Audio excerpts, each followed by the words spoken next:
Hola, ¿qué tal? Bueno, vamos a continuar con la segunda parte de la charla que habíamos comenzado de dispositivos supraglóticos. En esta oportunidad vamos a referirnos a los dispositivos supraglóticos clasificados como no mascaralaringia y dispositivos atípicos que enumeramos en la primera charla. Vamos a volver a citarlos y a describir sus principales características y cuáles son sus técnicas de... Simplemente a modo recordatorio y para introducirnos en el tema que nos acoge en esta presentación, eh, la clasificación de dispositivos supraglóticos que ofrecemos a modo pedagógico, simplemente ya que se van a encontrar distintos tipos de subdivisiones en distintas literaturas, pero recordando la división teníamos los dispositivos supraglóticos tipo máscara laringia que vimos durante toda la primera charla y explicamos cuáles eran y sus características y técnicas de colocación. Y en esta charla vamos a tratar los dispositivos atípicos, es decir, tipo máscara laringia típicos, y los dispositivos tipo no máscara laringia. Van a encontrar en la distinta literatura clasificación de dispositivos supraglótico en distintas generaciones. Esta es una clasificación bastante, digamos, controvertida a los efectos de que hay dispositivos que cumplen con características de distintas generaciones y de alguna manera no se los puede clasificar en ninguna. Con lo cual, si bien se la vamos a dar porque la van a leer y la van a escuchar, no queremos profundizar en controversias en cuanto a qué grupo pertenece cada dispositivo y tampoco nos es relevante, nos consideramos que lo que más tienen que adquirir dentro de esta charla, dentro de esta materia, es conocerlo fundamentalmente, conocer cada uno de los dispositivos que van a encontrar en sus lugares distintos de trabajo y cuáles son las ventajas y desventajas de cada uno y sí que se diferencian entre sí. Pero realmente perdernos en una clasificación simplemente a modo pedagógico y desde ya les digo que los distintos autores van a encontrar controversias en la misma, no tiene mayor sentido. Con lo cual simplemente vamos a decir y dar la clasificación que apreció Timeman en el año 2011 y algunas características grandes como para que tengan en cuenta de qué se trata. Esta clasificación se basa en fundamentalmente los dispositivos que fueron adquiriendo distinta morfología, ventajas y características a lo largo del tiempo. Es decir, los dispositivos de primera generación fueron los más viejos, los iniciales, los que tuvieron que ver con la máscara laringia clásica y todas las máscaras laringia estándar. Dentro de estos dispositivos lo único que se conseguía era lograr la ventilación, la oxigenación de los pacientes. Es decir, era la única función que cumplía y de a poco fueron desarrollándose las sucesivas modificaciones, como vimos también en la primera charla, que corresponden a los dispositivos supraglóticos de segunda generación, donde además de lograr la ventilación y oxigenación, se incorporaban características de diseño específico, es decir, la presencia de canal gástrico, un mejor sellado, lo cual permitía ventilaciones a compresión positiva de mayor grado. Que acá vamos a encontrar, por ejemplo, la máscara Ninja Prosil, que ya describimos en la charla anterior, y la máscara Ninja Supreme. Estos dispositivos surgen de la evolución de la primera generación y constituyen, digamos, un dispositivo de mayor seguridad y que de alguna manera lograba mejores ventajas a la hora de tener que ventilar un paciente. Los dispositivos supraópticos de tercera generación son los más nuevos y lo que plantea esta clasificación es que son aquellos dispositivos que, además de tener características de los de segunda generación que ya dijimos, permitían la intubación a través de ellos. En este grupo podemos encontrar, y que vamos a hablar durante esta charla, las máscaras laringeas tipo ARQ, con sus dos variables, la que tiene self-pressure, es decir, que no es autopresurizante, no requiere un balón de inflado, todo lo que es las máscaras laringeas del grupo AMBU, donde encontramos la Aura Gain, que permite la intubación, y la máscara laringea Vasca Mask. Estas son dispositivos que permiten la intubación, pero para que tengan, digamos, otro concepto y la controversia, hay autores que hablan de que los dispositivos de tercera generación son aquellos que no presentan manguito para hinchar la cazoleta de la máscara laringea, es decir, mantienen la presión por sí misma y son autopresurizables. Es decir, hay autores que prefieren considerar de tercera generación aquellos dispositivos que tienen esta característica, además de permitir la intubación a través de ellos. Durante esta charla vamos a describir los dispositivos que vemos en esta diapositiva. Vamos a encontrar dentro de los dispositivos supraglóticos atípicos, pero tipo máscara laringea, los que son la máscara laringea tipo IGEL, que también, según la literatura de Benumov, la considera tipo no máscara laringea, pero a los fines pedagógicos la vamos a incluir en este grupo porque tiene características de máscara laringea, y vamos a dejar para el grupo de no máscara laringea aquellos que tienen una estructura totalmente distinta a las máscaras laringeas que venimos viendo. Dentro del grupo de dispositivos atípicos vamos a desarrollar y explicar los que más van a ver y los que más están en los lugares y difundidos de los lugares donde van a desarrollar su actividad laboral. Y vamos a hablar un poco resumidamente de lo que son los dispositivos tipo no máscara laringea, como el Combitube, el EasyTube y el tubo laringeo, que si bien son dispositivos que en otros lugares del mundo han tenido mucho más aceptación y mucho más difusión que en Argentina, los tienen que conocer y se los vamos a darle características generales como para que los reconozcan y sepan que existen. Pero lo que más van a ver son los dispositivos supralóticos tipo máscara laringea de este grupo, los que figuran en la diapositiva, que son los atípicos. El primer dispositivo que vamos a describir es la máscara laringea llamada IGEL. Este es un dispositivo supraglótico que habíamos nombrado en la charla anterior. Ahora vamos a describir sus características. Es un dispositivo desechable con una vía gástrica que está realizado en un material elastómero termoplástico, ¿sí?, tipo gel. Está anatómicamente preformada con una imagen en espejo de las estructuras faríngeas. Y esta máscara laringea no precisa de manguito hinchable y se puede intubar a través de él, ¿sí? Es decir, son del tipo de máscara laringea que no requiere, que no tiene un manguito que uno debe inflar luego de su colocación.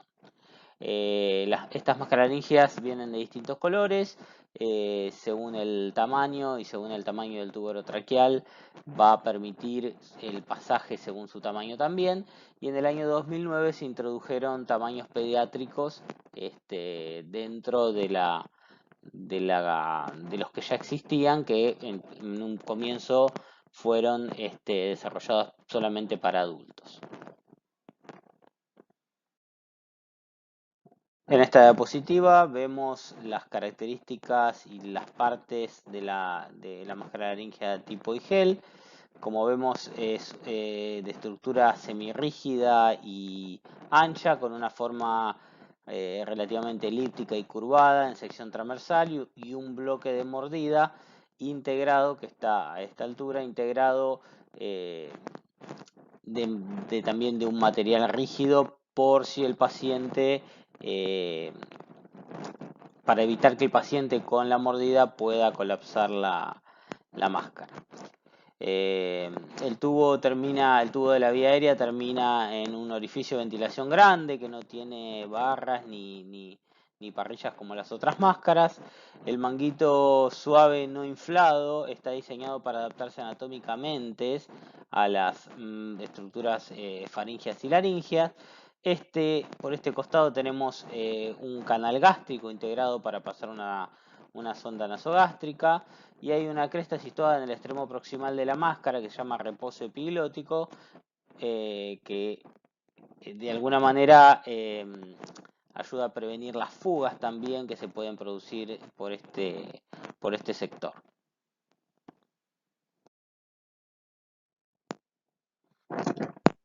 Al igual que todos los dispositivos supraglóticos, antes de la inserción, como vemos acá en esta diapositiva cómo es la técnica, se recomienda lubricar la parte posterior, lateral y frontal, en este caso de esta máscara, con algún lubricante soluble en agua. El dispositivo iGel se inserta con la cabeza y el cuello del paciente en posición de olfateo, ¿sí? Y se presiona digamos, la barbilla del paciente hacia abajo para permitir su aplicación. El empuje de la mandíbula a veces facilita el pasaje, y el dispositivo se va avanzando a lo largo del paladar duro hasta que se siente una resistencia, ¿sí? A este nivel. Y en el extremo proximal hay una marca negra en el extremo proximal que actúa como una guía para de alguna manera definir la correcta profundidad de inserción de la máscara. Hay una técnica descripta alternativa que es digamos, en el caso personal yo no la utilizo, pero que está descripta, que es una técnica de inserción inversa, es decir, con la iGel insertada con una concavidad mirando hacia el paladar duro y girarla a 180 grados al llegar a la orofaringe. Luego encontramos la máscara laringea del grupo de las llamadas AirQ. La máscara laringea AirQ fue introducida en Estados Unidos en el año 2004 como un dispositivo que permitía la intubación a través de ella. Fue diseñada por el Dr. Cook, ¿sí? Y en el 2011 se perfeccionó. Al principio venía con un manguito que insuflaba la cazoleta de la máscara laringea, y en el 2011 aparece la máscara laringea AirQ SP, que significa Self Pressure, que significa autopresurizante, ¿sí? Esta máscara, a diferencia de la máscara AirQ, la primera, que venía alternativas reutilizables, la máscara autopresurizable es desechable, y también, al igual que la primera, se puede usar su conducto para intubar. Eso mantiene esa característica. Pero bueno, la evolución no presenta ningún aparato de insuflado. Es decir, la presión del manguito se autorregula, porque de alguna manera también incorpora una amplia apertura en la unión del tubo de la vía aérea y el manguito, y permite una comunicación entre ellos. La autopresurización del manguito durante la ventilación se produce con presión positiva, es decir, a medida que se eleva la presión en el tubo de la vía aérea durante la ventilación con presión positiva, o cuando se aplica, por ejemplo, PIP, el manguito se presuriza de forma simultánea y en igual cantidad, ¿sí? Lo cual mejora el sellado del manguito. Es decir, la ventilación a presión positiva produce el sellamiento de la máscara laringea. Presenta, como dijimos, este mecanismo de seguridad que evita el paso extra de inflado del manguito cuando se inserta, y eliminamos el inconveniente que teníamos con las máscaras laríngeas, que tiene que ver con el sobreinflado. Es decir, esto automáticamente se adapta y con cada insuflación se va sellando la máscara en el lugar donde se tiene una vez colocada, ¿no? Igual es importante aclarar que con baja presión el sellado es eficiente también, es decir, no requerimos que tener una ventilación con presión positiva, una presión en vía aérea mínima, sino que con baja presión la máscara se va a sellar, porque solamente ocurre durante la insuflación, es decir, cuando introduce el aire el paciente. Es un sellado seguro, es eficiente y como dijimos también, con baja presión se obtiene el objetivo. El modelo de máscara laringe ARQ se presenta en las dos versiones que dijimos antes con los distintos tamaños. Desechable en 6 tamaños y reutilizable en 7 tamaños. Además también este productor de máscara laringe presenta un estilete propio, ¿sí? Que es para extraer la máscara y dejar el tubo endotraqueal en aquellos pacientes que queremos intubar a través de la máscara laringea. Tiene unos anillos horizontales ese dispositivo que enganchan al tubo endotraqueal y tienen una escotadura que permite al paciente respirar espontáneamente y no impide el paso del aire dentro del tubo endotraqueal durante la extracción de la máscara. Es una característica que tiene este dispositivo. Luego encontramos la máscara laringea llamada VascaMask, que es un dispositivo un dispositivo supralótico hecho en silicona, es de un solo uso, ¿sí? También proporciona un acceso independiente al tracto respiratorio y digestivo, es decir, presenta un canal de succión directo para pasar la zona nasogástrica. Es un dispositivo que se adapta a la anatomía del paciente y tiene una lengüeta que ahora vamos a ver en la siguiente diapositiva también, que facilita la inserción. Presenta un manguito también no insuflable, es decir, autopresurizante, que se continúa con el canal central de ventilación. Está diseñado de manera que también que el manguito se auto hincha, por decirlo de alguna manera, a medida que aumenta la presión con la ventilación con presión positiva, como vimos con la máscara tipo AirQ. Permite también presiones de trabajo más alta y el sellado es efectivo. La porción dorsal está diseñada de manera que dirige las secreciones orofaringeas hacia los canales laterales y se pueden conectar a un sistema de aspiración. Con respecto a las características en sí de la máscara, es bastante atraumática, es bastante blanda, ligera la máscara, por ser justamente hecho totalmente de silicona y se adapta bien a los distintos tipos de anatomía, es decir, proporciona una mejor textura a la mucosa. Con respecto a la inserción, es una máscara fácil de insertar, es decir, por su morfología, tiene una angulación que no requiere que el paciente hiperextienda el cuello. También al tener el doble canal de drenaje evita la insuflación gástrica, con lo cual también tiene ventajas en la protección de la aspiración,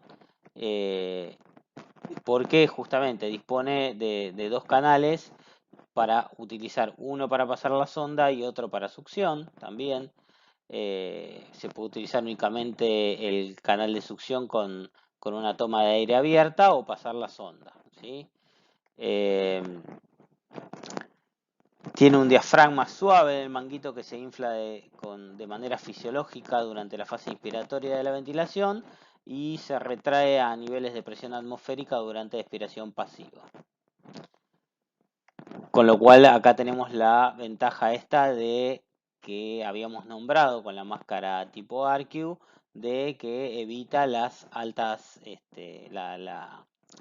el sobreinflado por no requerir que sea operador dependiente.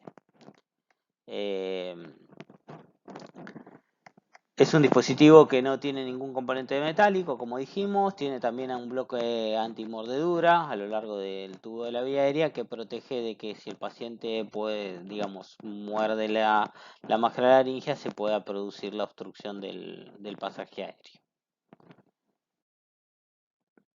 Viene en distintos tamaños y del color de conector va cambiando, es decir, acá tenemos, por ejemplo, una vasca tipo de tamaño 5 que viene de color rojo, con lo cual también tenemos bastantes tamaños disponibles para las distintas pesos del paciente.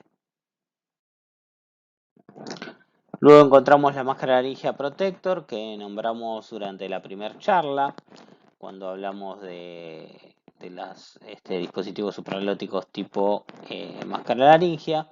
Esta máscara laringia permite la intubación a través de ella, por eso es un dispositivo que lo consideramos dentro de las máscaras laringias atípicas, es decir, que es una evolución de las máscaras laringias de primera generación. Proporciona acceso a los tractos respiratorio y digestivo con separaciones funcionales.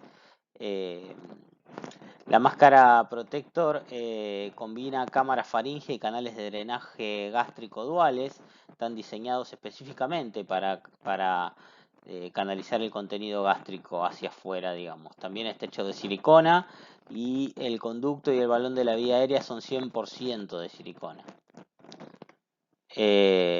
Con respecto a lo que se ve en la diapositiva, esta es lo que se llama tecnología Cuff Pilot. Es un indicador de presión del balón. Esta máscara no es autopresurizable, pero tiene un testigo que permite el monitoreo constante de la presión del balón a simple vista y poder ajustar justamente la presión, como tiene distintos colores, la presión que tiene que tener el manguito para que esté dentro del margen de seguridad. Es decir, podemos ir censándolo durante el procedimiento, digamos. Como dijimos, tiene capacidad de intubar a través de él. Se puede utilizar un fibroscopio tranquilamente para hacer una intubación con una guía visual.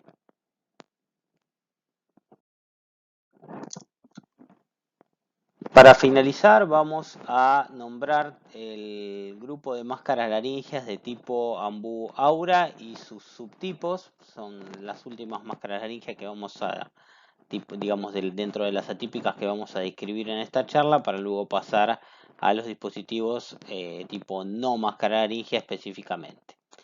Dentro de estas máscaras que se encuentran bastante difundidas en nuestros lugares de trabajo, las van a ver bastante frecuente, se han introducido bastante en nuestro mercado y han tenido mucha aceptación por parte de los anestesiólogos. En términos generales, ahora vamos a describir fundamentalmente la Aura Gain, pero la Aura Gain es una máscara que permite intubación orotraqueal, tiene canal gástrico y es de un solo uso. Luego tenemos la máscara tipo Once, que es una máscara laringia que no tiene canal gástrico y es de simple uso, es decir, es una máscara, fue de las primeras que sacaron. Simplemente es una máscara laringia que tiene la constitución anatómica que, digamos, el tubo de la vía aérea es flexible en el manguito y rígido en el conector para una inserción y una retirada fácil del paciente. Tiene lados suaves, no tiene protuberancias salientes que puedan lesionar tejidos delicados. La punta es reforzada, evita pliegues durante la inserción.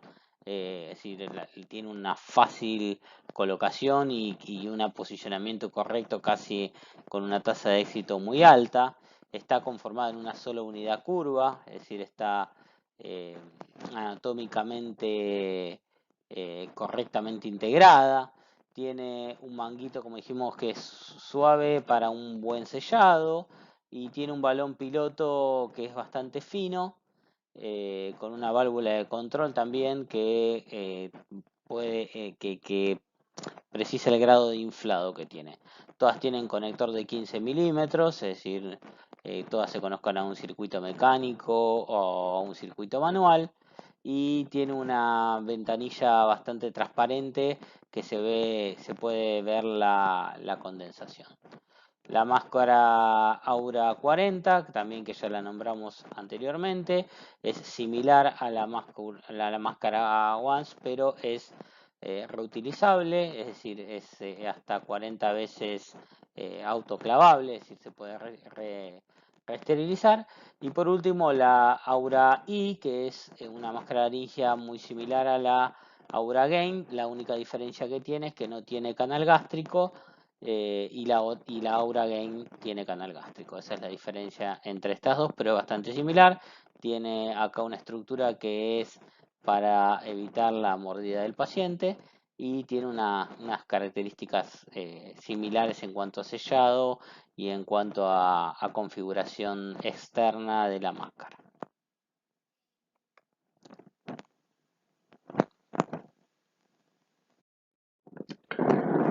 Vamos a describir en esta presentación la máscara laringea Aura Gain, que es la evolución de este grupo de máscaras laringeas de Ambu, porque contiene características de las otras máscaras laringeas que vimos antes.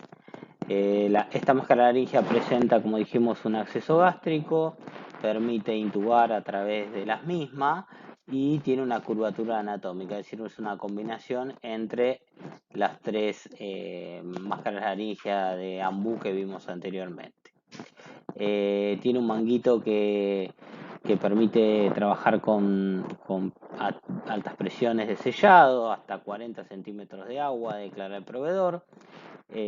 También tiene un bloque de mordida aquí que evita oclusiones ante posibles mordeduras del paciente. Tiene marcas de profundidad también para ayudar a un correcto posicionamiento. Tiene un balón piloto que muestra el grado de inflado de la máscara laringea. Y también en su estructura tiene marcas que permiten visualizar hasta dónde se va introduciendo el fibroscopio, porque esta máscara laringea sí o sí requiere de la fibroscopía para el pasaje de un tubo orotraqueal a través de ella. Es decir, necesitamos sí o sí la visualización directa para poder transcurrir el tubo a través de ella. Se puede usar en resonancia magnética.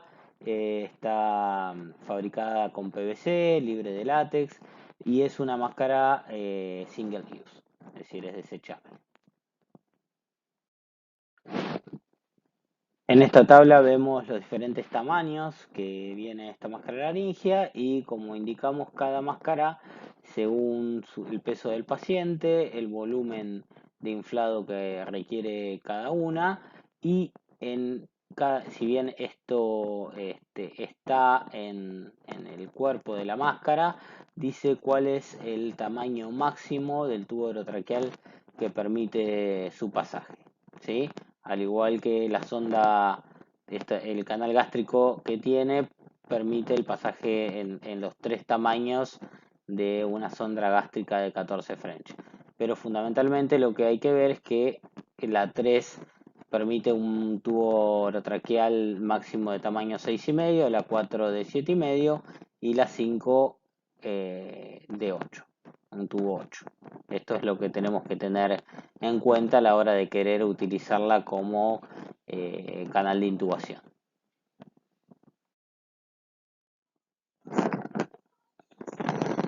La técnica de colocación de esta máscara es relativamente sencilla. Como ya vimos, este tipo de máscaras que tienen una configuración externa de esta característica permite una inserción bastante sencilla de la máscara, porque continúa la estructura anatómica de la vía aérea, como vemos en la diapositiva. Se inserta con el paciente, digamos, previamente hay que desinflar completamente el manguito, de modo que esté plano y sin arruga. También está descrito que esté parcialmente inflado. También la técnica es eficaz porque tiene una tasa de éxito bastante elevada de su colocación. Se debe aplicar un lubricante, ¿sí? Como en todos los dispositivos supraglóticos, fundamentalmente en la superficie posterior. No es recomendado esto en términos generales utilizar, lo decimos acá, pero es aplicable a los demás dispositivos que hemos visto, ningún gel con anestésico local. Esto tiene que ver más que nada con que, más allá de provocar la anestesia de la mucosa, ¿sí?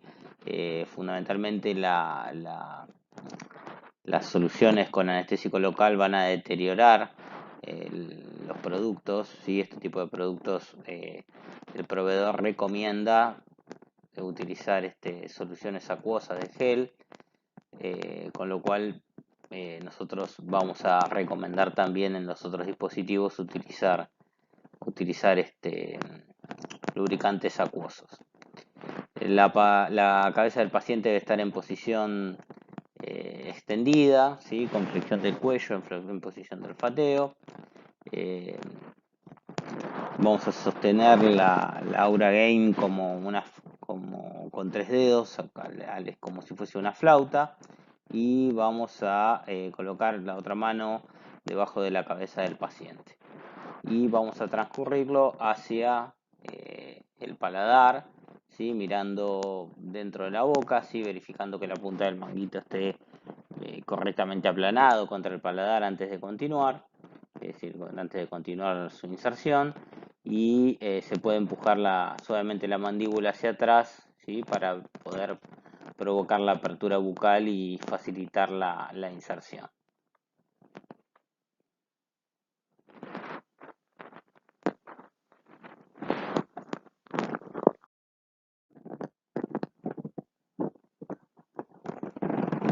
En esta última parte de la charla vamos a describir 3 dispositivos supraglóticos tipo no máscara laringia, que si bien, como dijimos al principio de la charla, son dispositivos que en nuestro país no han tenido mucha difusión ni son de uso cotidiano de los anestesiólogos, no los van a ver, pero es importante que los conozcan y sepan diferenciarlos, con lo cual vamos a nombrárselos para que los conozcan, pero no vamos a profundizar mucho más en cuestiones técnicas. Simplemente la idea es que los conozcan su estructura y reconocerlos para cuando ustedes lo puedan ver y saber cómo se utiliza. El primero que vamos a describir es el Combitube, que es un dispositivo que se utiliza para ventilar en situaciones de emergencia, lo que tiene que ver con el extrahospitalario fundamentalmente. Fue diseñado en Austria en el año 1980, tiene bastantes años. La idea de este dispositivo fue para utilizarlo en situaciones incluso donde no existía, es decir, la atención primaria era de los paramédicos, y se apuntaba a tratar de lograr una inserción fácil con personas que no sean personales expertos en vía aérea, es decir, es un dispositivo que el objetivo era que lo pueda colocar una persona con un poco de entrenamiento y se pueda introducir a ciegas, ¿sí? Si bien es más fácil hacerlo con el endoscopio, la idea de este dispositivo fue poder lograr su colocación a ciegas. El Combitube es un tubo de látex de doble luz que combina las funciones de obturación esofágica de la vía aérea y un tubo orotraqueal convencional. Posee 2 balones que se inflan desde el exterior, un balón orofaríngeo de 85 a 100 mililitros que está situado de manera proximal a las perforaciones faringeas y sirve para sellar la cavidad oral y nasal. El otro balón traqueosofágico necesita un volumen de 12 a 15 milímetros para sellar la tráquea o el esófago, porque puede ir a uno u otro lado, ¿sí? Cuando se introduce el Combitube se puede colocar en el esófago o en la tráquea. Si el tubo pasa al esófago, que esto ocurre en el 95% de los casos, el paciente va a poder ser ventilado por las perforaciones que hay en la luz esofágica, ¿sí? Y el estómago, aspirado por una luz traqueal. Si el tubo pasa a la tráquea, el paciente se va a poder ventilar a través de la luz traqueal. Aquí lo vemos en la diapositiva, los dos tubos, y eventualmente donde vaya a insertarse se va a poder ventilar con uno o con otro. como dijimos, en el 95% de los casos, obviamente, el Combitube va hacia el esófago.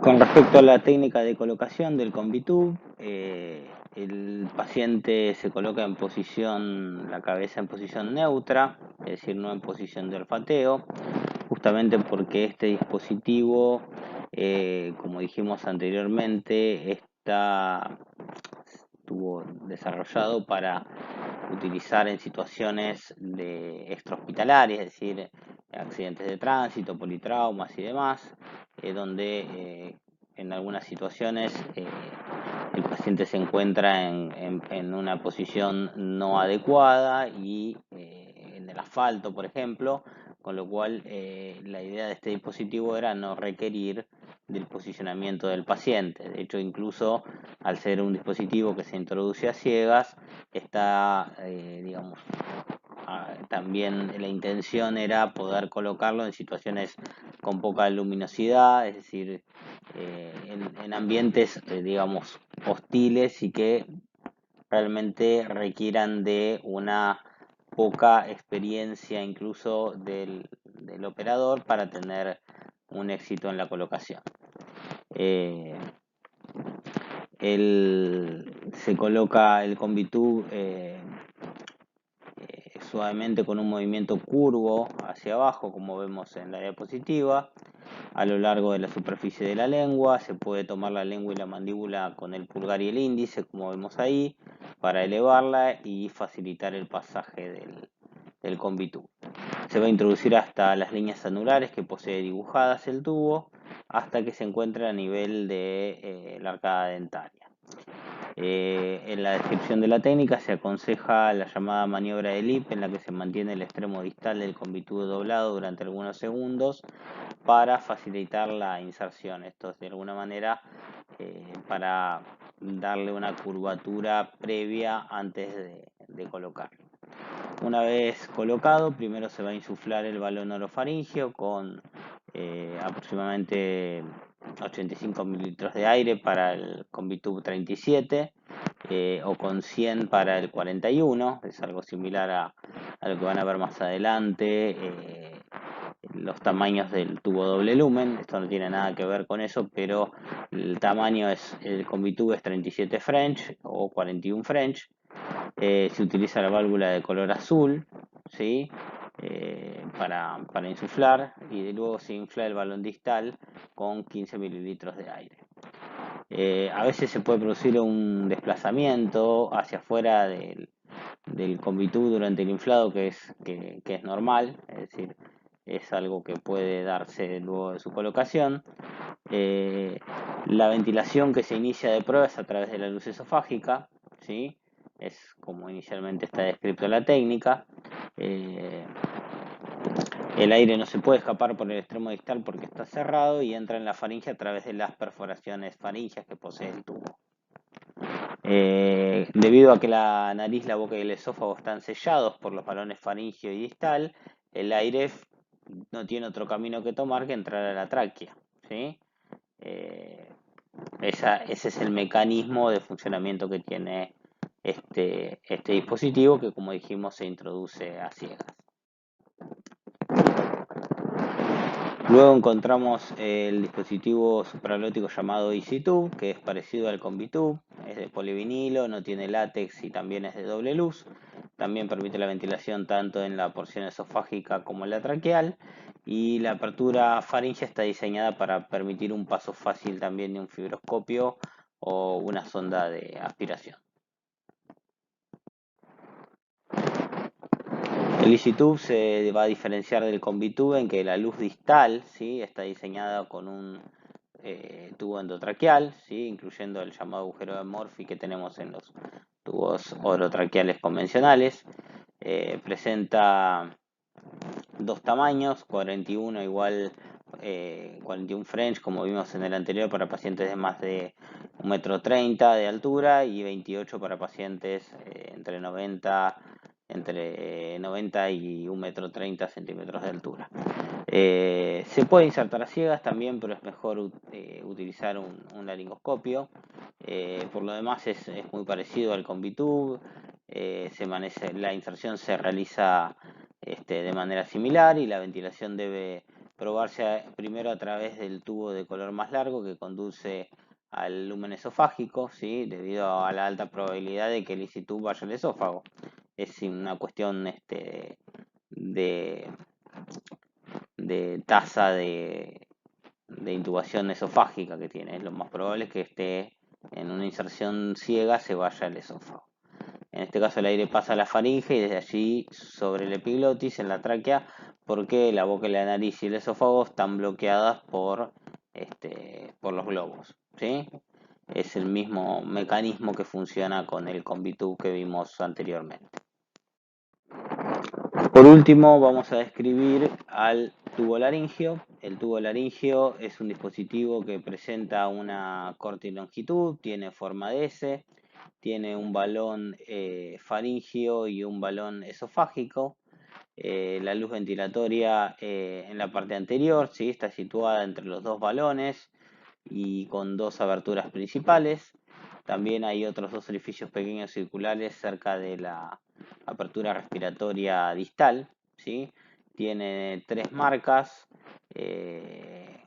son líneas negras que vemos acá en la diapositiva, ¿sí? Estas líneas negras, que las centrales más gruesas es el punto donde deben situarse los dientes, ¿sí? Es un mecanismo de verificación de la colocación. También tiene un conector de 15 milímetros en la parte más proximal. Tiene un orificio distal de drenaje del tubo digestivo.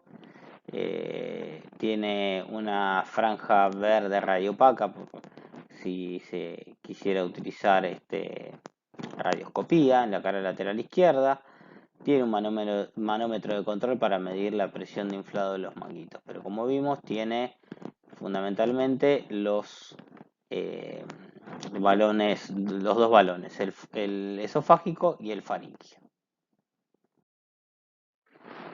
Con respecto a la técnica de colocación, aquí en este caso es indistinto, el paciente puede colocarse en posición de olfateo o en posición neutra, se extrae el aire de los manguitos que vimos en la anterior dispositiva, ¿sí? Se desinflan los manguitos, se lubrica el extremo distal, se toma el tubo laríngeo como una pluma, como vemos en esta diapositiva por las marcas centrales, se introduce por la línea media con la punta siguiendo la base de la lengua y se deja en la orofaringe hasta que las marcas negras quedan a nivel de los dientes, como vimos las tres marcas negras, la marca del medio, ¿sí? A nivel de los dientes.